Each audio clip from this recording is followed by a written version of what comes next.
The final of Newton's basic laws is Newton's third law, logically enough, following the first law, which is the law of inertia, that an object will maintain constant velocity if isolated or if no net force acts on it, and the second law, which says that the acceleration on an object is proportional to the net force imparted on it and inversely proportional to the mass, usually written as F net equals ma. Third law now talks about how objects interact with each other. The statement of third law can be made very simple but misleading, or a little bit less misleading but kind of more complicated. And we're going to go with that second one at the start. And we're going to read this precise, if somewhat awkward thing. If object A is exerting a force on object B, then object B must be exerting a force on object A that is equal in magnitude but opposite in direction. Right? If A is exerting a force on B, then B is automatically applying a force back on A that points in the opposite direction and has the same strength. This is sometimes called the law of action and reaction, which is a thing I don't particularly like. And then people phrase it a thing you might have heard in your life. For every action, there's an equal and opposite reaction. That's not bad as a shortcut for remembering it, but I don't like it a lot because it's a little misleading. For instance, we have not defined what an action is. So therefore, we've not defined what a reaction is. And here we know we're talking about forces, but in physics, the action is actually something different. So that's a little awkward. But most importantly, and most dangerously in this, is the idea of a reaction. Reaction in English is the thing that comes after. I throw a ball to you, and you react by catching it. Or you stub your toe on the floor, and you react by having a pain shoot up your toe. You can't react at the same time or before the action. So there's a preference here. There's a thing which is acting and then something else which is reacting. The earlier thing has a privilege of going first. But the third law isn't about that. The third law says that at any moment, if there's a force from A on B, then there is a force from B on A. That A cannot exert its force without B exerting a force in response. In the other way, they have to act at the same time with equal strengths. This is one of those things where you say why, and you keep asking why, and eventually come down to this is the universe we live in. Because of the symmetry of the laws of space-time, it turns out that this is absolutely crucial and cannot be avoided. And the simultaneous nature of it is really important. The third law is also sometimes summed up as forces come in pairs, and nothing acts alone, nothing moves itself. The third law can be demonstrated via this little video from MIT, which they call the no-win tug-of-war.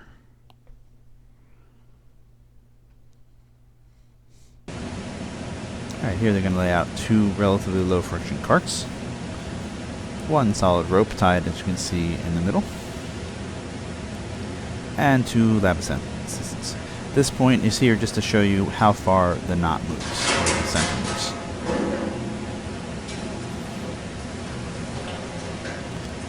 So they align themselves, they pull it up so that the knot is in the middle, and as they push, you see that they move equal amounts.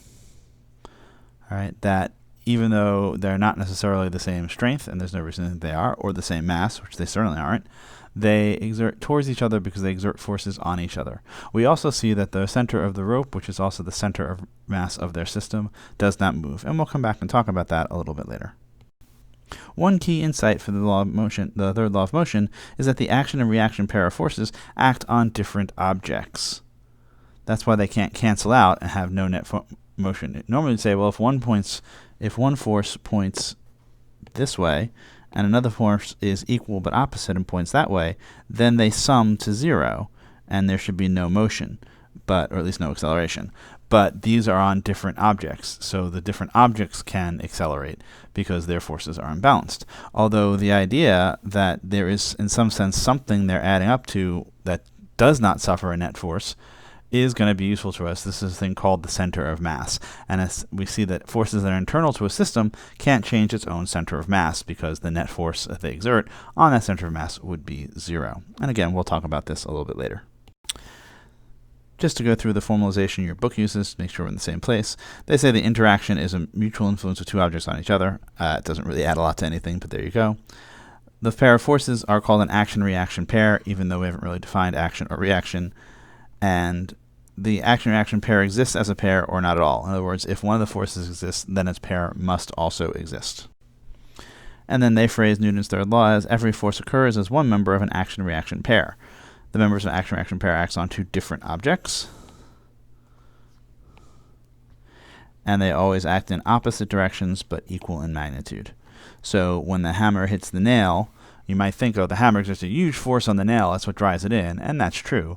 But the nail pushes back on the hammer, which is why if you've ever swung a hammer, you can feel that kick in reverse. When the hammer is exerting the force down on the nail to drive it in, the nail is pushing back on the hammer. All right, some other examples, sort of. In order for you to walk, the floor needs to have friction, because your foot needs to stick to the floor as you straighten your leg. All right, you push back against the floor as your leg swings back, and therefore the floor, through Newton's third law, pushes forward on you, which is what accelerates you forward. The friction that's preventing slipping is static friction, so it's the static frictional force that's going to matter here. We don't want your foot to slide. This is different than if you're running across, say, a smooth surface like polished marble or ice, where your foot could slide out from under you, but you know it doesn't move you forward when it does that. The rocket pushes hot gases out its back, and this results in a forward force or thrust on the motion.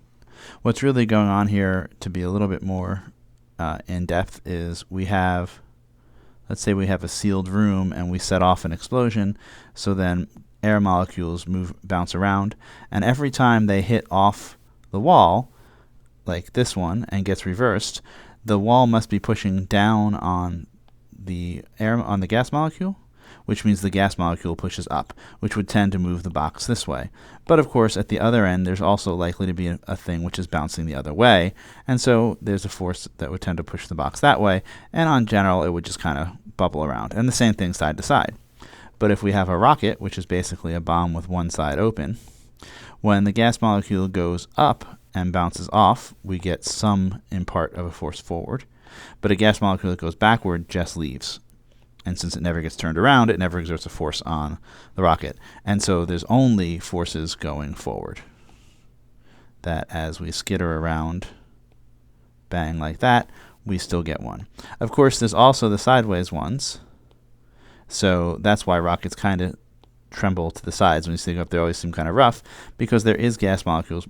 Right, there are gas molecules pushing off on either side, generally canceling out, but not exactly canceling out, and so you get that weird little back and forth. All right, 10-year-old Sarah stands on a skateboard. Her older brother Jack starts pushing her backward, and she starts speeding up. The force of Jack on Sarah is which of these? Greater than, or equal to, or less than the force of Sarah on Jack? Take a few seconds to think about it. And we know that they are equal because this is an action-reaction pair, right? The force of Jack on Sarah and the force of Sarah on Jack, that's an A on B, B on A pair, so they must be equal. We don't think of it because we think, oh, a big strong brother must be pushing harder than the little girl, but in this case, it doesn't matter. They're pushing equally hard.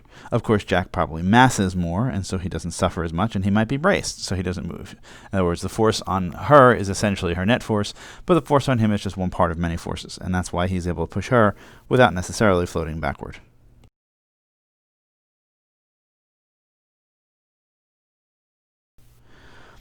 A mosquito runs head-on into a truck. Splat. Which is true during the collision? The mosquito exerts more force on the truck than the truck exerts on the mosquito. The truck exerts more force on the mosquito than the mosquito exerts back on the truck. Mosquito exerts the same force on the truck as the truck exerts on the mosquito. Or the truck exerts a force on the mosquito, but the mosquito does not exert a force on the truck. Or the mosquito exerts a force on the truck, but the truck does not exert a force on the mosquito. And we might intuitively think, well, how important is a mosquito on a truck? And the answer is not much. And yet the actual answer is that they are the same. Because again, we're talking about an A on B and B on A situation. These are third law pairs. Again, you might think, but that's crazy. The truck moves right through the mosquito. The mosquito is eventually an X-mosquito. What's going on here? And the issue is that the forces are the same. But of course, again, both the mass and the structural integrity of the truck is much bigger than the mosquito. So the effect of those forces on the two objects are not the same, but the size of the forces are the same.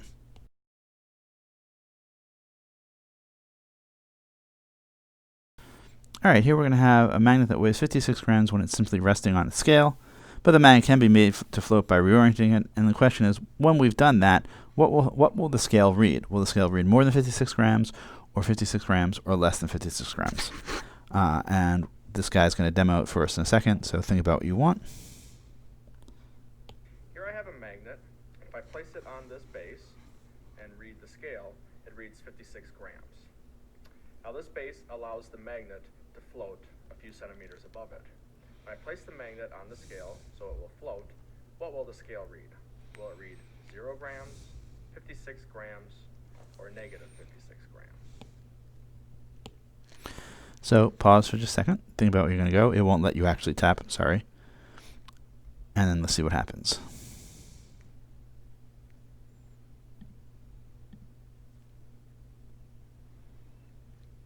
We see that it's just floating. So the magnet is placed on the base and the scale reads 56 grams. Now the scale doesn't read 0, it reads 56 grams because of Newton's third law. The base is pushing up on the magnet to keep it floating, but in the same time, the magnet is pushing back down on the base with the same amount of force. All right, and we see that again a third law thing happens here. So when the magnet is simply on the scale, the magnet weighs something, but the scale pushes up, which we'll call like the normal force from the scale. And then if we think about the scale is reading that normal force, how hard we're pushing down. When we put the magnet and it's floating, that normal force is replaced by magnetic force, but we're still pushing against the scale with that same force because of the third law, and therefore it reads the same value.